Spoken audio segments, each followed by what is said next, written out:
Hello friends, आपके अपने channel Jaiswal virtual classes में एक बार फिर आपका बहुत बहुत स्वागत है। फ्रेंड्स, आज मैं प्रैक्टिस सेट सीरीज से एक नए वीडियो के साथ आपके बीच में उपस्थित हुआ हूं और आज की इस वीडियो में फ्रेंड्स हम इस टॉपिक से जो विभिन्न परीक्षाओं में क्वेश्चन पूछे गए हैं, जो इस टॉपिक से क्वेश्चन बन सकते हैं, उन समस्त क्वेश्चनों को संकलित करके इस वीडियो में रखने का प्रयास किया गया है ताकि आपकी तैयारी को बेहतर से बेहतर बनाया जा सके। और जब भी आप इस वीडियो को देख करके परीक्षा में जाएँ तो इस टॉपिक से आपके कोई भी क्वेश्चन गलत ना होने पाए। फ्रेंड्स, यदि आप हमारे चैनल पर पहली बार हैं और अभी तक आपने हमारे चैनल को सब्सक्राइब और लाइक नहीं किया है तो कृपया हमारे चैनल जयसवाल वर्चुअल क्लासेस को सब्सक्राइब और लाइक करने, बेल आइकन का बटन दबा करके ऑल का बटन दबा दीजिएगा, जिससे हमारी आने वाली हर महत्वपूर्ण वीडियो की नोटिफिकेशन आप सबसे पहले पहुंचती रहे। और वीडियो अच्छा लगे फ्रेंड्स, इसे अपने मित्रों को भी शेयर कीजिएगा। और फ्रेंड्स, यदि आप चाहें तो हमें फेसबुक और टेलीग्राम पर भी जयसवाल वर्चुअल क्लासेस के नाम से फॉलो कर सकते हैं। नीचे डिस्क्रिप्शन में भी उसकी लिंक दी गई है, आप चाहें तो उसको वहां से भी देख सकते हैं। तो आइए फ्रेंड्स, बिना देरी के वीडियो को शुरू करते हैं।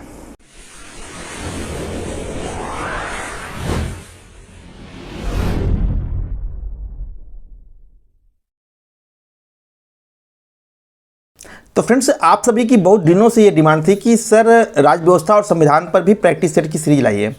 तो उसी को ध्यान में रखते हुए भारतीय संविधान एवं राज्य व्यवस्था से प्रैक्टिस सेट सीरीज की वीडियो जो की शुरुआत कर दी गई है, उसका यह पहला वीडियो है और टॉपिक है संविधान सभा। संविधान सभा फ्रेंड्स एक बहुत लंबा टॉपिक है जिसमें से बहुत से क्वेश्चन बनते हैं और कोई भी ऐसा परीक्षा नहीं होगा जिसमें से यहाँ से डायरेक्ट या इनडायरेक्ट रूप में कोई क्वेश्चन उठाते ना हो। तो इस टॉपिक पे प्रश्नों की भरमार है, बहुत से प्रश्न यहाँ से बनते हैं।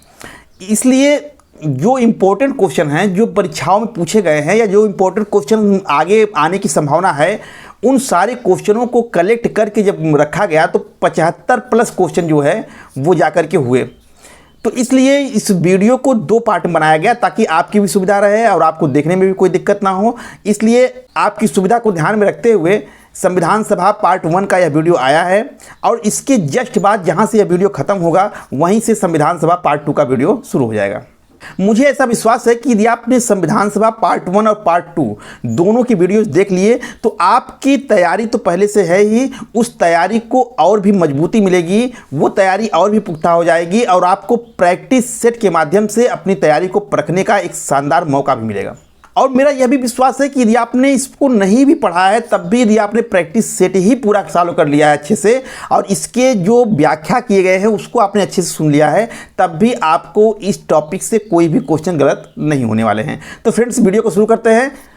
क्वेश्चन नंबर 1 है कि 1922 में किस व्यक्ति ने मांग की थी कि भारत की जनता स्वयं अपने भविष्य का निर्धारण करेगी? महात्मा गांधी, मोतीलाल नेहरू, गोपाल कृष्ण गोखले या चित्तरंजन दास? तो फ्रेंड्स देखिए, हमारा उत्तर हो जाएगा ए, महात्मा गांधी। फ्रेंड्स देखिए, संविधान सभा की यदि पूछा जाए कि पहली बार मांग किसने की, तो पहली बार संविधान सभा की मांग का जो प्रस्ताव था वो हमको देखने को मिलता है 1895 ईस्वी के स्वराज विधेयक से। और इसी स्वराज विधेयक के माध्यम से तिलक ने पहली बार संविधान सभा की मांग की थी। लेकिन प्रश्न पूछ रहा है कि 1922 ईस्वी में किस व्यक्ति ने मांग की थी कि भारत की जनता स्वयं अपने भविष्य का निर्धारण करेगी? तो उत्तर होगा महात्मा गांधी। महात्मा गांधी ने 1922 ईस्वी में यह मांग की थी कि भारत की जनता स्वयं अपने भविष्य का निर्धारण करेगी, यानी वो अपना संविधान स्वयं बनाएगी, अपने लिए शासन व्यवस्था स्वयं गठित करेगी। तो क्वेश्चन नंबर 1 का ए, महात्मा गांधी सही है। क्वेश्चन नंबर 2 है फ्रेंड्स कि कांग्रेस ने किस वर्ष किसी प्रकार के बाह्य हस्तक्षेप के बिना भारतीय जनता द्वारा संविधान के निर्माण की मांग को लेकर के प्रस्ताव पारित किया? 1928 में, 1931 में, 1936 में या 1942 में? तो फ्रेंड्स देखिए, हमारा उत्तर हो जाएगा सी, 1936 में।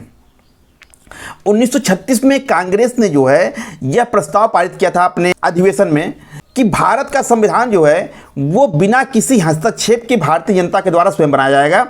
तो यह कब मांग किया गया था? 1936 में। यह प्रस्ताव कब पारित हुआ था? 1936 में। तो हमारा उत्तर क्वेश्चन नंबर 2 का सी, 36 सही हो जाएगा। क्वेश्चन नंबर 3 है फ्रेंड्स, किस व्यक्ति ने वर्ष 1922 में यह मांग की थी कि भारत संविधान की संरचना हेतु गोलमेज सम्मेलन बुलाना चाहिए? मोतीलाल नेहरू, महात्मा गांधी, जवाहरलाल नेहरू या एनी बेसेंट ने? तो फ्रेंड देखिए, हमारा उत्तर हो जाएगा ए, मोतीलाल नेहरू। तो फ्रेंड्स, भारतीय संविधान की संरचना के लिए गोलमेज सम्मेलन बुलाने की बात जो है मोतीलाल नेहरू ने किया था।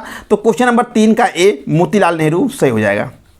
क्वेश्चन नंबर 4 है फ्रेंड्स कि वर्ष 1938 में किस व्यक्ति ने वयस्क मताधिकार के आधार पर संविधान सभा के गठन की मांग की थी? महात्मा गांधी ने, जवाहरलाल नेहरू ने, सुभाष चंद्र बोस ने, सरदार पटेल ने? तो फ्रेंड देखिए, हमारा उत्तर हो जाएगा बी, जवाहरलाल नेहरू। जवाहरलाल नेहरू ने 1938 में यह मांग की थी कि जो संविधान सभा का गठन होगा वो वयस्क मताधिकार के आधार पर होगा। वयस्क मताधिकार का मतलब हुआ कि भारत में रहने वाले जितने भी वयस्क व्यक्ति हैं उनके चुनाव से, उनके वोट से संविधान सभा का गठन किया जाएगा। यानी भारत में सभी व्यक्तियों को वोट देने का अधिकार होगा जो वयस्क हैं, और जो वोट दे करके वो जिन जिन लोगों का चुनाव करके संविधान सभा में भेजेंगे उन्हीं के आधार पर संविधान सभा का निर्माण होगा और वही संविधान सभा देश के लिए संविधान बनाएगी। तो यह मांग जो है वयस्क मताधिकार के आधार पर संविधान सभा का गठन की बात जो है वो 1938 ईस्वी में जवाहरलाल नेहरू ने किया था। तो क्वेश्चन नंबर 4 का बी जवाहरलाल नेहरू सही है। क्वेश्चन नंबर 5 है फ्रेंड्स कि वर्ष 1942 में किस योजना के तहत यह स्वीकार किया गया कि भारत में एक निर्वाचित संविधान सभा का गठन होगा जो युद्धोपरांत संविधान का निर्माण करेगी? कैबिनेट मिशन योजना, बेबल योजना, क्रिप्स मिशन योजना या माउंटबेटन योजना? तो फ्रेंड्स देखिए, आप समझ ही गए होंगे इसका उत्तर, क्योंकि यहाँ 1942 लिख दिया गया है। तो जब 1942 लिख दिया तो अभी आप इसका उत्तर समझ गए होंगे। उत्तर हमारा हो जाएगा सी, क्रिप्स मिशन योजना। क्रिप्स मिशन 1942 ईस्वी में भारत आया और इसी योजना के तहत यह स्वीकार किया गया था कि युद्ध उस समय 1939 से लेकर के 1945 तक द्वितीय विश्व युद्ध चला था। तो उस समय पूरे विश्व में द्वितीय विश्व युद्ध का माहौल था और इसी माहौल में क्रिप्स मिशन 1942 ईस्वी में भारत आया। इस योजना के अंतर्गत यह कहा गया था कि युद्ध के बाद भारतीयों के लिए एक संविधान सभा का गठन किया जाएगा। तो क्वेश्चन नंबर 5 का सी, क्रिप्स मिशन योजना सही है। क्वेश्चन नंबर 6 है फ्रेंड्स, एक निर्वाचित संविधान सभा द्वारा सर्वप्रथम भारत के संविधान का निर्माण करने का प्रस्ताव किया गया था। साइमन कमीशन द्वारा, भारत सरकार अधिनियम 1935 के द्वारा, क्रिप्स मिशन के द्वारा या ब्रिटिश कैबिनेट डेलीगेशन के द्वारा? तो फ्रेंड्स देखिए, हमारा उत्तर हो जाएगा सी, क्रिप्स मिशन के द्वारा। भारतीयों ने 1895 ईस्वी के बाद समय समय पर लगातार जो है भारतीयों के द्वारा संविधान निर्माण की बात कही। इस संविधान निर्माण की बात को ब्रिटिश सरकार से मांग की, लेकिन ब्रिटिश सरकार ने संविधान निर्माण की जो भारतीयों की मांग थी उसको स्वीकार नहीं किया। पहली बार क्रिप्स मिशन के द्वारा भारतीयों की इस मांग को स्वीकार किया गया कि युद्ध के बाद जो है एक संविधान सभा गठित होगी जो भारतीयों के लिए संविधान का निर्माण करेगी। तो पहली बार जो है वो निर्वाचित संविधान सभा की बात का जो प्रस्ताव को जो स्वीकार किया गया था वो क्रिप्स मिशन के द्वारा स्वीकार किया गया। तो हमारा उत्तर हो जाएगा 6 का सी, क्रिप्स मिशन द्वारा। क्वेश्चन नंबर 7 है फ्रेंड्स कि निम्न में से किस समिति की सिफारिश पर संविधान सभा का गठन किया गया था? क्रिप्स योजना, बेबल योजना, कैबिनेट मिशन योजना, माउंटबेटन योजना? तो फ्रेंड्स देखिए, हमारा उत्तर हो जाएगा सी, कैबिनेट मिशन योजना। क्रिप्स मिशन के द्वारा पहली बार जो है यह स्वीकार किया गया था कि भारतीयों के लिए जो संविधान सभा होगी वो भारतीयों से बनेगी और इसका निर्माण भारतीय करेंगे। यानी एक संविधान सभा की मांग को जो है भारतीय जो लंबे समय से करते चले आ रहे थे उस मांग को क्रिप्स मिशन के द्वारा स्वीकार किया गया था। लेकिन क्रिप्स मिशन को कांग्रेस व अन्य दलों ने स्वयं ही अस्वीकार कर दिया था। तो भारत में 1946 ईस्वी में जो संविधान सभा गठित की गई वो किसके आधार पर की गई थी? तो वो कैबिनेट मिशन योजना के अंतर्गत की गई थी। 1946 में कैबिनेट मिशन भारत आया था और इसी योजना के अंतर्गत जो है भारत में संविधान सभा का गठन किया गया था। तो संविधान सभा का निर्माण जो है वो किस योजना के अंतर्गत किया गया? कैबिनेट मिशन योजना के अंतर्गत किया गया। क्वेश्चन नंबर 7 का सी सही है। क्वेश्चन नंबर 8 है फ्रेंड्स कि इन व्यक्तियों में से कौन कैबिनेट मिशन का सदस्य नहीं था? William Wood, Pethick Lawrence, Stafford Cripps या ए.बी. अलेक्जेंडर? तो फ्रेंड्स देखिए, हमारा उत्तर हो जाएगा A, William Wood. Cabinet mission friends 1946 में भारत आया और यह 3 सदस्य था। पैथिक लॉरेंस जो है वो इस कैबिनेट मिशन के अध्यक्ष थे। स्टैफोर्ड क्रिप्स और ए.बी. अलेक्जेंडर जो है इसके सदस्य थे। विलियम वुड का जो है इस मिशन से कोई ताल्लुक नहीं है। तो ये प्रश्न पूछ रहा है कि इन व्यक्तियों में से कौन कैबिनेट मिशन का सदस्य नहीं था? तो विलियम वुड नहीं थे। इनको छोड़ करके बाकी सभी जो है कैबिनेट मिशन से जुड़े हुए थे। तो क्वेश्चन नंबर 8 का ए, विलियम वुड सही होगा। क्वेश्चन नंबर 9 है फ्रेंड्स कि कैबिनेट मिशन योजना के अनुसार संविधान सभा के लिए कुल सदस्य संख्या कितनी निश्चित की गई थी? 389, 429, 503 या 447? तो फ्रेंड्स देखिए, इसका उत्तर हो जाएगा ए, 389। कैबिनेट मिशन योजना के अंतर्गत फ्रेंड्स संविधान सभा का जो निर्माण होना था उसके लिए जो है 389 सदस्यों की संख्या जो है वो निर्धारित की गई थी, जिसमें से 292 सदस्य ब्रिटिश प्रांतों से प्रतिनिधि के रूप में चुनकर आएंगे, 4 जो है वो कमिश्नरी क्षेत्रों के प्रतिनिधि आएंगे और 93 देशी रियासतों के प्रतिनिधि इसमें सम्मिलित होंगे। यानी कुल मिलाकर के 389 जो है वो मैक्सिमम संख्या निश्चित की गई थी। तो क्वेश्चन नंबर 9 का ए 389 सही होगा। क्वेश्चन नंबर 10 है फ्रेंड्स कि मुस्लिम लीग ने 2 अलग अलग संविधान सभा, एक मुस्लिमों के लिए और एक हिंदुओं के लिए की मांग की थी। कांग्रेस ने कितने संविधान सभा की मांग की थी? 1, 2, 3, 4। तो फ्रेंड देखिए हमारा उत्तर हो जाएगा ए 1। मुस्लिम लीग ने 2 संविधान सभा की मांग की थी। उनका मानना था कि भारत जो है वो एक नहीं बल्कि 2 कौमों का देश है, एक हिंदू और एक मुसलमान, और इसी के आधार पर वो भारत और पाकिस्तान की विभाजन की बात कर रहे थे और यह मांग कर रहे थे कि संविधान सभा भी जब 2 देश बनेगा तो संविधान सभा भी 2 बननी चाहिए, एक हिंदुओं के लिए और एक मुसलमानों के लिए, एक भारत के लिए एक पाकिस्तान के लिए। लेकिन कांग्रेस ने इसका विरोध किया। वो सदैव ही एक संविधान सभा के पक्ष में थी, वो देश के बंटवारे के पक्ष में नहीं थी। तो क्वेश्चन नंबर 10 का ए 1 सही होगा। क्वेश्चन नंबर 11 है फ्रेंड्स कि कैबिनेट मिशन योजना के तहत संविधान सभा के निर्वाचन में क्या मुस्लिम लीग ने भाग लिया था? हाँ, नहीं, केवल बंगाल में, देश के केवल उत्तर पश्चिम भाग में। तो फ्रेंड्स उत्तर हो जाएगा ए हाँ। जब कैबिनेट मिशन भारत आया तो मुस्लिम लीग ने उसके सामने भी 2 संविधान सभा की मांग को उठाया, लेकिन कैबिनेट मिशन ने इस मांग को अस्वीकार कर दिया। जब संविधान सभा का चुनाव हुआ तो उसमें मुस्लिम लीग ने भी भाग लिया था। तो प्रश्न यही पूछ रहा है कि क्या कैबिनेट मिशन योजना के अंतर्गत जो संविधान सभा का निर्वाचन हुआ था उसमें मुस्लिम लीग ने भाग लिया था? तो उत्तर होगा हाँ, भाग लिया था। तो क्वेश्चन नंबर 11 का ए हाँ सही होगा। क्वेश्चन नंबर 12 है फ्रेंड्स कि संविधान सभा के लिए चुनाव कब निश्चित हुआ? जून 1946 में, जुलाई 1946 में, सितंबर 1946 में या दिसंबर 1946 में? तो फ्रेंड देखिए इसका उत्तर हो जाएगा बी, जुलाई 1946 में। कैबिनेट मिशन योजना के अंतर्गत फ्रेंड्स जुलाई 1946 में संविधान सभा के लिए चुनाव होते हैं, जिसमें कांग्रेस 208 सीटें जीत करके सबसे बड़ी पार्टी के रूप में उभरती है और मुस्लिम लीग को इस चुनाव में मात्र 73 सीट मिलती हैं। तो संविधान सभा के लिए चुनाव जुलाई 1946 में हुए थे। तो क्वेश्चन नंबर 12 का बी सही होगा। क्वेश्चन नंबर 13 है फ्रेंड्स कि संविधान सभा में सदस्यों का चुनाव कैसे हुआ था? सीधे जनता के द्वारा हुआ था, भारतीय राष्ट्रीय कांग्रेस के नामांकन के द्वारा हुआ था, भारतीय राज्यों के शासकों से नामांकन के द्वारा हुआ था या प्रांतीय विधानसभाओं द्वारा हुआ था? तो देखिए फ्रेंड्स संविधान सभा के लिए जो चुनाव हुए थे वो डायरेक्ट नहीं हुए थे, प्रत्यक्ष नहीं हुए थे। यानी इसमें जनता ने वोट नहीं डाला था कि सीधे जनता ने वोट दिया हो। इसका चुनाव जो है अप्रत्यक्ष रूप से हुआ था। संविधान सभा के सदस्यों का जो चुनाव था वो प्रांतीय विधानसभाओं के द्वारा हुआ था। यानी कि अगर यहाँ से कई तरह से क्वेश्चन पूछ सकता है कि संविधान सभा के सदस्यों का चुनाव कैसे हुआ था, प्रत्यक्ष कि अप्रत्यक्ष? तो उत्तर होगा अप्रत्यक्ष। क्या इसको जनता ने सीधे चुना था? नहीं। जो अप्रत्यक्ष चुनाव होते हैं उसमें जनता डायरेक्ट भाग नहीं लेती है। तो किसने किया था? तो प्रांतीय विधानसभाओं के द्वारा हुआ था। यानी संविधान सभा के सदस्यों का चुनाव कैसे हुआ? प्रांतीय विधानसभाओं के द्वारा हुआ। क्वेश्चन नंबर 13 का डी सही है। क्वेश्चन नंबर 14 है फ्रेंड्स कि संविधान सभा के लिए हुए चुनाव में कांग्रेस पार्टी के कुल कितने प्रतिनिधि निर्वाचित हुए थे? 198, 228, 208 या 233? तो फ्रेंड्स अभी ऊपर चर्चा हुई थी, आप समझ ही गए होंगे। इसका उत्तर हो जाएगा 208। संविधान सभा के लिए हुए चुनाव में कांग्रेस पार्टी के कुल 208 प्रतिनिधि जीत करके आए थे, जबकि मुस्लिम लीग के मात्र 73 प्रतिनिधि जीत के आए थे। तो क्वेश्चन नंबर 14 का सी 208 सही होगा।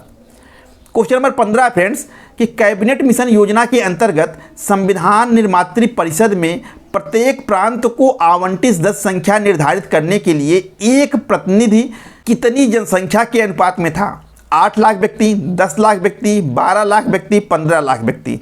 तो फ्रेंड्स देखिए इसका उत्तर हो जाएगा बी, 10 लाख व्यक्ति। कैबिनेट मिशन योजना के अंतर्गत जो संविधान सभा का चुनाव होना था तो उसमें प्रांतों के लिए जो सीटों का निर्धारण था कि किस प्रांत से कितने लोग आएंगे, इसका आवंटन जो है जनसंख्या के आधार पर किया गया था और यह निश्चित किया गया था कि 10 लाख व्यक्तियों पर एक व्यक्ति जीत के आएंगे। तो जिस राज्य की जितनी जनसंख्या थी उसी अनुपात में वहाँ से व्यक्ति जीत करके चुनाव आए। तो यह जो आवंटन हुआ था ये किस अनुपात पे हुआ था? जनसंख्या के अनुपात पे हुआ था। कितने व्यक्तियों पर एक व्यक्ति जीत के आता था? तो 10 लाख व्यक्तियों के ऊपर एक प्रतिनिधि चुनाव जीत करके जाएगा।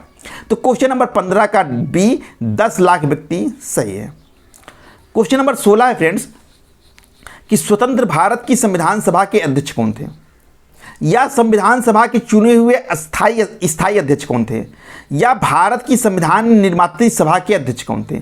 अब देखिए फ्रेंड्स, यहाँ से कई क्वेश्चन उठाते हैं, कई तरह से उठाते हैं। अगर आपसे ये पूछे कि संविधान सभा के पहले अध्यक्ष कौन थे, तो पहला अध्यक्ष पूछेगा तो उत्तर बदल जाएगा, तो उसका उत्तर सच्चिदानंद सिन्हा हो जाएगा।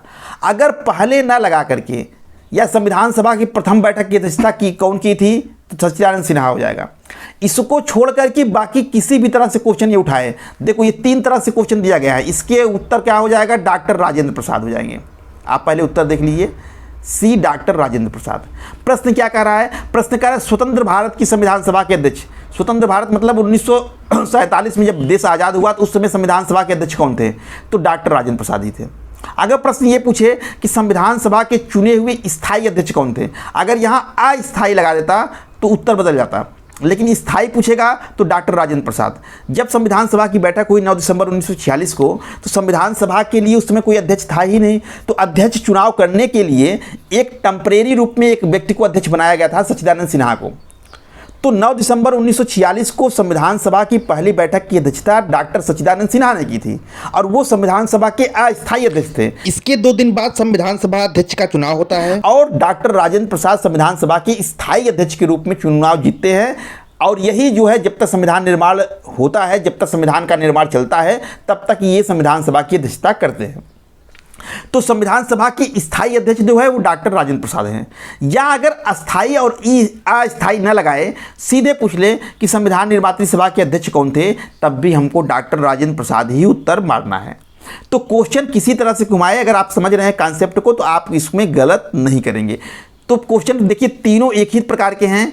स्वतंत्र भारत की संविधान सभा के अध्यक्ष डॉक्टर राजेंद्र प्रसाद, संविधान सभा के चुने हुए स्थायी अध्यक्ष डॉक्टर राजेंद्र प्रसाद, भारत संविधान निर्मात्री सभा के अध्यक्ष कौन थे, तो doctor Rajendra Prasad. Question number 16 का सी डॉक्टर राजेंद्र प्रसाद सही होगा। क्वेश्चन नंबर 17 है फ्रेंड्स कि जब भारत स्वतंत्र हुआ उस समय कांग्रेस का अध्यक्ष कौन था, जवाहरलाल नेहरू, पट्टाभी सीतारामैया, अब्दुल कलाम आजाद या जेबी कृपलानी। बहुत फेमस क्वेश्चन है फ्रेंड्स, इसका उत्तर आप समझते भी होंगे। क्वेश्चन नंबर 17 का डी जेबी कृपलानी सही होगा। जब भारत स्वतंत्र हुआ था उस समय कांग्रेस पार्टी के अध्यक्ष जो है वो जेबी कृपलानी थे, तो क्वेश्चन नंबर 17 का डी सही है। क्वेश्चन नंबर 18 है फ्रेंड्स कि भारतीय संविधान सभा की स्थापना कब की गई, अथवा भारतीय संविधान सभा की पहली बैठक कब हुई। 10 जून 1946 को, 9 दिसंबर 1946 को, 26 दिसंबर 1949 को, 26 नवंबर 1949 को। तो फ्रेंड्स इसका उत्तर हो जाएगा बी 9 दिसंबर 1946 को।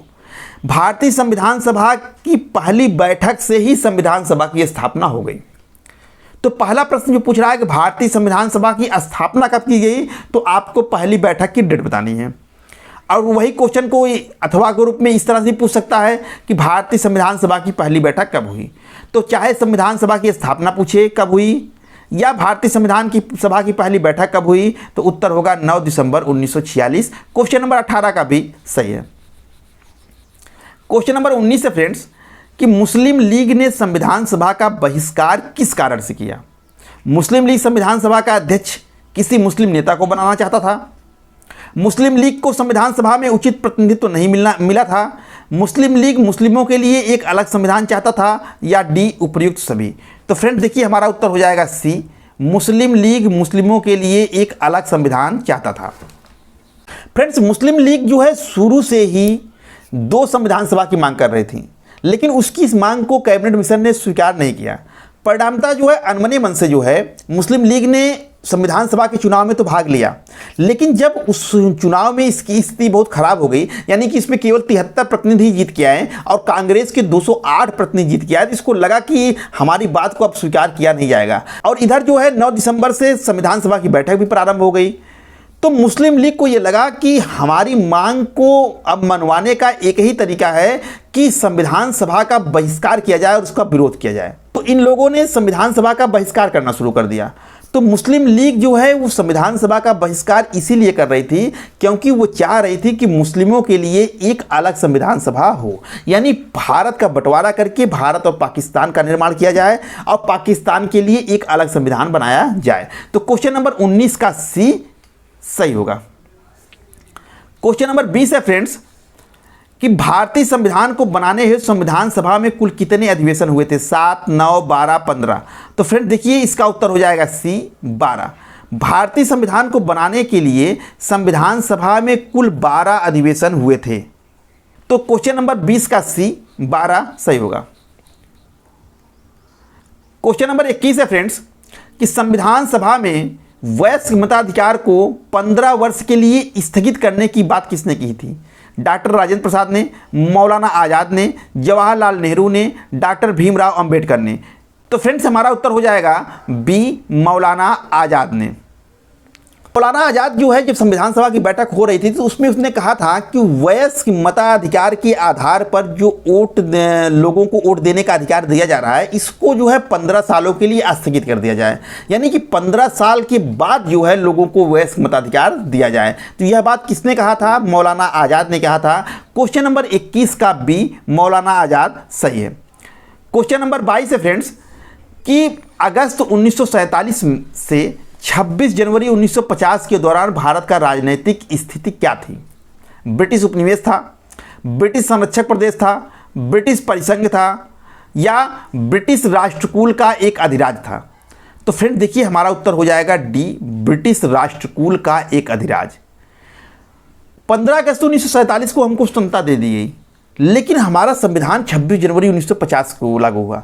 तो प्रश्न ये पूछ रहा है कि 15 अगस्त से लेकर के 26 जनवरी 1950 के दौरान भारत की राजनीतिक स्थिति क्या थी? भारत क्या था? ये ब्रिटिश का उपनिवेश था, ब्रिटिश संरक्षक प्रदेश था या ब्रिटिश परिसंघ था या ब्रिटिश राष्ट्रकूल का एक अधिराज था? तो फ्रेंड्स हमारा उत्तर हो जाएगा यह ब्रिटिश राष्ट्रकूल का एक अधिराज था। क्वेश्चन नंबर 22 का डी सही होगा। क्वेश्चन नंबर 23 है फ्रेंड्स कि निम्नलिखित में से संविधान सभा की संघ संविधान समिति के अध्यक्ष कौन था?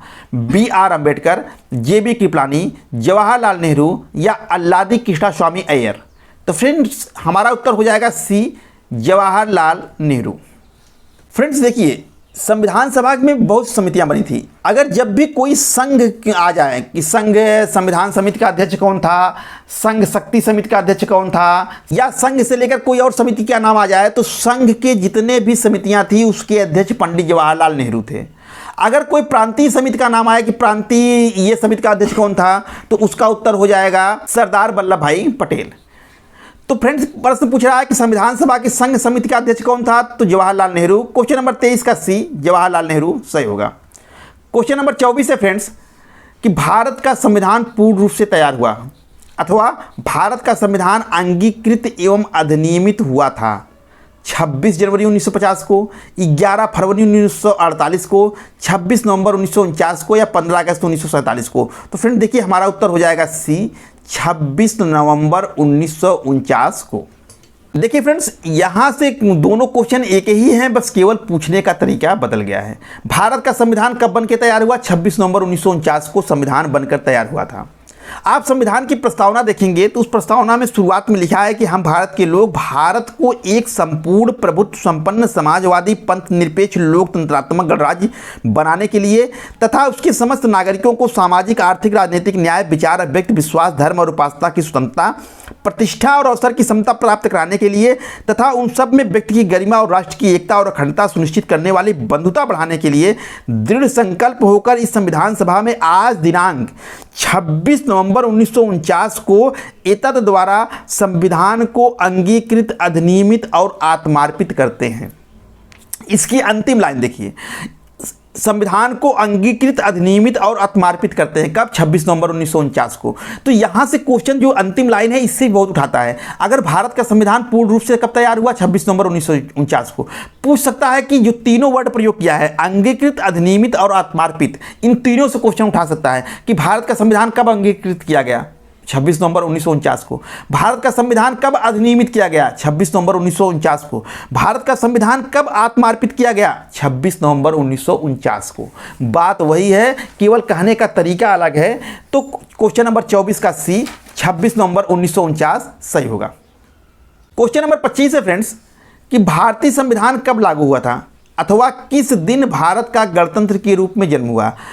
26 जनवरी 1950 को, 15 अगस्त 1947 को, 23 जनवरी 1950 को, 26 दिसंबर 1949 को। तो फ्रेंड्स देखिए हमारा उत्तर हो जाएगा ए, 26 जनवरी 1950 को। भारत का संविधान कब लागू हुआ? 26 जनवरी 1950 को। और जिस दिन भारत का संविधान लागू हुआ उसी दिन से भारत गणतंत्र के रूप में जन्म लिया। तो भारत गणतंत्र के रूप में कब जन्म लिया? 26 जनवरी 1950 को। हम गणतंत्र दिवस क्यों मनाते हैं? क्योंकि इसी दिन हमारे देश का संविधान लागू हुआ था। तो प्रश्न चाहे किसी रूप में पूछे, अगर आप कॉन्सेप्ट क्लियर है तो उत्तर आपका सही होगा। भारतीय संविधान कब लागू हुआ? 26 जनवरी 1950। क्वेश्चन नंबर 25 का ए सही है। क्वेश्चन नंबर 26 है कि जवाहरलाल नेहरू के नेतृत्व में अंतरिम सरकार का गठन कब हुआ? अगस्त 1946 में, जुलाई 1946 में, अक्टूबर 1946 में या सितंबर 1946 में? तो फ्रेंड देखिए हमारा उत्तर हो जाएगा डी, सितंबर 1946 में। संविधान सभा के लिए हुए चुनाव में सबसे बड़ी पार्टी के रूप में कांग्रेस उभर कर आई थी, 208 सीटें जीती थी।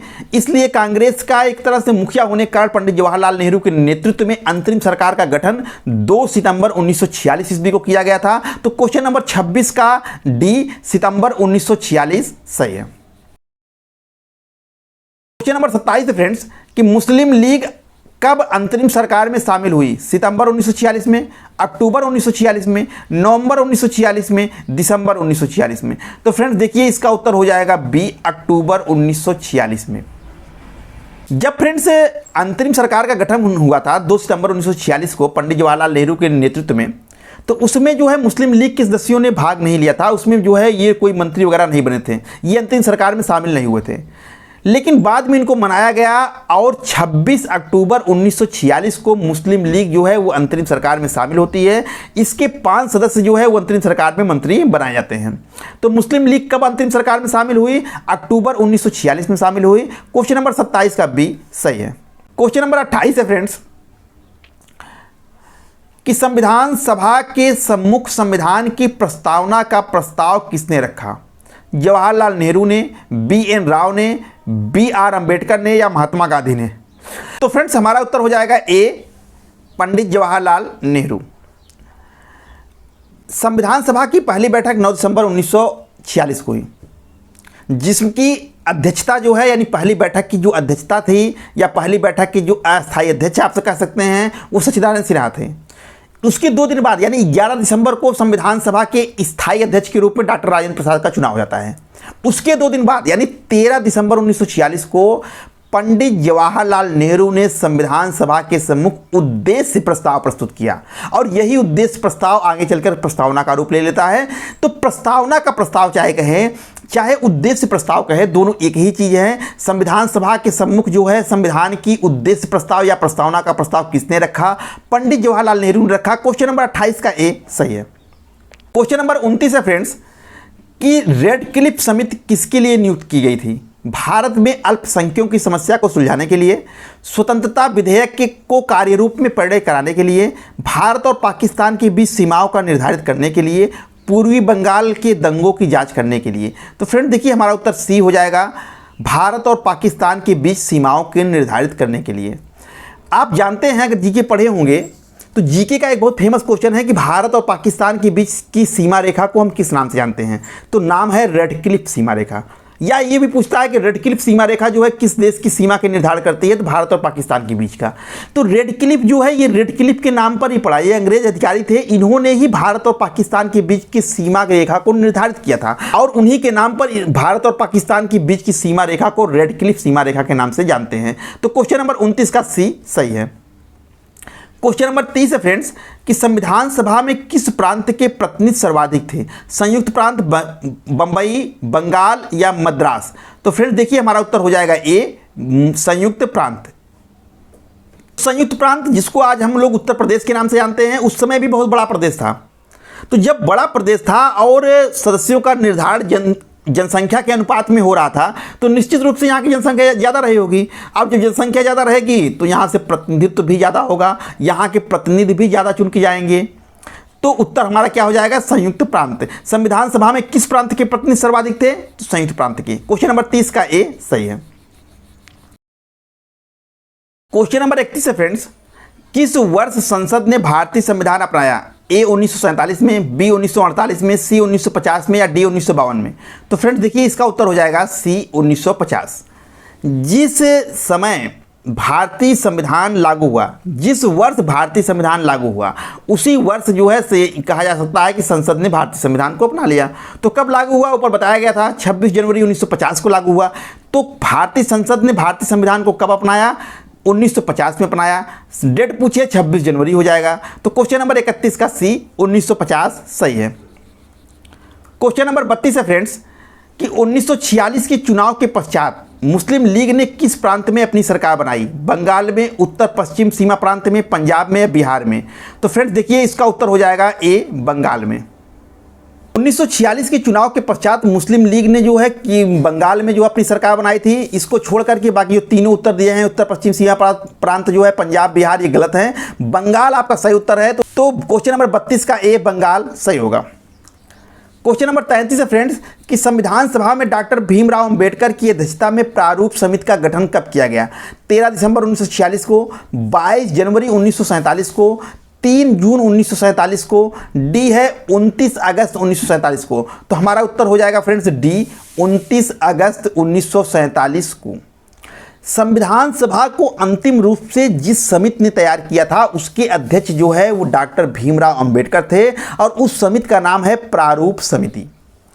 और इस प्रारूप समिति का गठन जो है वो 29 अगस्त 1947 ईस्वी को किया गया था। क्वेश्चन नंबर 33 का डी, 29 अगस्त 1947 सही है। आगे बढ़ते हैं फ्रेंड्स।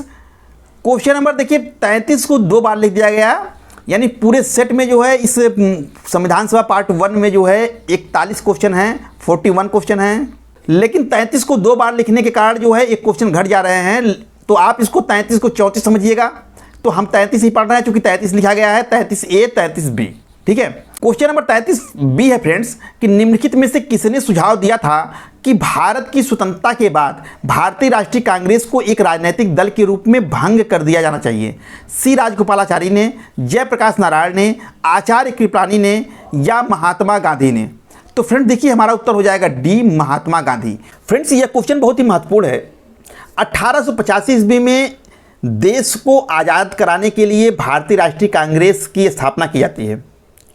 महात्मा गांधी का यह विचार था कि जब देश स्वतंत्र हो जाएगा तो यानी कि कांग्रेस अपने उद्देश्यों को प्राप्त कर लेगी, जिस उद्देश्य के लिए उसकी स्थापना की गई थी उस उद्देश्य को कांग्रेस प्राप्त कर लेगी, इसलिए कांग्रेस को एक राजनीतिक दल के रूप में भंग कर दिया जाना चाहिए। तो यह किसका विचार था, महात्मा गांधी का विचार था। क्वेश्चन नंबर 33 का डी सही है। क्वेश्चन नंबर 34 है फ्रेंड्स कि देश के स्वतंत्र होने के पश्चात संविधान सभा की पहली बैठक कब हुई, 31 अगस्त 1947 को, 12 सितंबर 1947 को, 24 सितंबर 1947 को या 31 अक्टूबर 1947 को। तो फ्रेंड्स हमारा उत्तर हो जाएगा डी, 31 अक्टूबर 1947 को।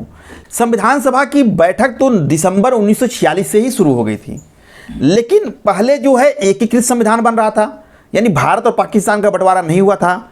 जब 1947 में भारत और पाकिस्तान का बंटवारा हो जाता है तब का यह प्रश्न उठाता है कि देश स्वतंत्र हो गया, उसके पश्चात जो है संविधान सभा की पहली बैठक कब हुई। अगर ये पूछे कि संविधान सभा की पहली बैठक कब हुई तो 9 दिसंबर 1946 को हुआ, लेकिन ये कह रहा देश स्वतंत्र होने के पश्चात संविधान सभा की पहली बैठक कब हुई तो 31 अक्टूबर 1947 को हुई थी। क्वेश्चन नंबर 34 का डी, 31 अक्टूबर 1947 सही है। क्वेश्चन नंबर 35 है फ्रेंड्स कि निम्नलिखित कथनों पर विचार कीजिए। भारत की संविधान सभा ने राष्ट्रीय ध्वज का प्रारूप 22 जुलाई 1947 को अपनाया था। राष्ट्रीय ध्वज के बीच चक्र में 21 तीलियां हैं। राष्ट्रीय ध्वज की चौड़ाई और लंबाई का अनुपात 3:4 है। कह रहा है उपयुक्त कथनों में से कौन सा कथन सही है या गलत है। तो फ्रेंड देखिए, पहला है कि भारत की संविधान सभा ने राष्ट्रीय ध्वज को 22 के प्रारूप को 22 जुलाई 1947 को अपनाया था। तो फ्रेंड्स यह एकदम जो है सही है। 22 जुलाई 1947 को भारतीय राष्ट्रीय ध्वज का प्रारूप को अपनाया गया था, ये तो एकदम सही है। राष्ट्रीय ध्वज के बीच चक्र में 21 तीलियां हैं, यह फ्रेंड्स एकदम गलत है। राष्ट्रीय ध्वज के बीच चक्र में जो है वो 21 नहीं बल्कि 24 तीलियां होती हैं। और तीसरा कह रहा है कि राष्ट्रीय ध्वज की चौड़ाई और लंबाई का अनुपात 3:4 है, तो ये भी गलत है। यह अनुपात जो है 3:2 का है। तो हमारा पहला सही है, दूसरा और तीसरा गलत है। तो विकल्प क्या सही होगा, केवल एक, यानी हमारा बी विकल्प केवल एक सही होगा। इसमें पहला सही है, दूसरा तीसरा गलत है, तो बी विकल्प केवल एक सही हो जाएगा। क्वेश्चन नंबर 35 का बी सही है। क्वेश्चन नंबर 36 है फ्रेंड्स, कथन और कारण का है। कथन कर रहा है फ्रेंड्स कि भारत का संविधान देश की आवश्यकताओं की पूर्ति करता है, ये तो सही है फ्रेंड्स। कारण कह रहा है कि इसको एक गृहीत संविधान कहा जाता है, तो ये भी सही है। गृहीत संविधान का मतलब है कि भारत का संविधान जो है उसमें बहुत से प्रावधान जो है दूसरे देशों से ग्रहण किए गए हैं। तो जब किसी देश के संविधान में दूसरे देशों से अनेक प्रावधान ग्रहण किए जाते हैं तो उसको हम कहते हैं गृहीत संविधान। तो इस दृष्टि से देखें तो भारत का संविधान एक गृहीत संविधान भी है, इसीलिए इसको भारत का संविधान को गृहीत संविधान कहा भी जाता है। तो लेकिन कथन की कारण जो है व्याख्या करता है कि नहीं करता है, तो नहीं कर रहा है, क्योंकि भारत का संविधान एक गृहीत संविधान है, इसलिए भारत का संविधान देश की आवश्यकताओं की पूर्ति करता है। तो ये सही नहीं लग रहा है, ठीक है। तो कथन और कारण दोनों सही तो हैं, लेकिन कथन की कारण व्याख्या नहीं करता है, इसलिए हमारा उत्तर बी हो जाएगा। ए और आर दोनों सत्य हैं, परंतु आर ए की सही स्पष्टीकरण नहीं है। तो क्वेश्चन नंबर 36 का बी सही है। क्वेश्चन नंबर 37 है फ्रेंड्स कि डॉक्टर भीमराव अंबेडकर की अध्यक्षता में संविधान सभा की प्रारूप समिति में कितने अन्य सदस्य थे? ये देखिएगा, कितने अन्य सदस्य थे? A7, B6, C5 या D4? तो फ्रेंड्स देखिए हमारा उत्तर हो जाएगा B6।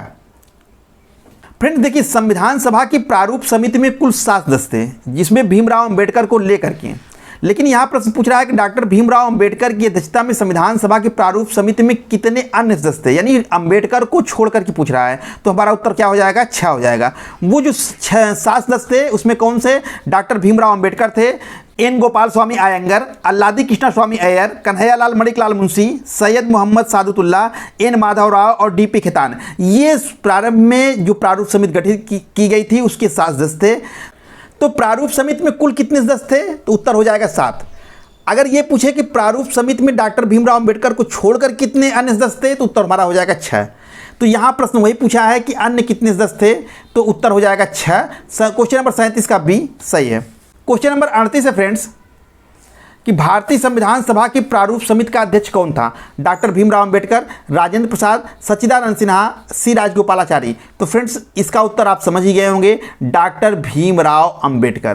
प्रारूप समिति का अध्यक्ष बहुत पूछा हुआ क्वेश्चन है, प्रारूप समिति का अध्यक्ष कौन है? डॉक्टर भीमराव अंबेडकर थे। तो क्वेश्चन नंबर 38 का ए डॉक्टर भीमराव अंबेडकर सही होगा।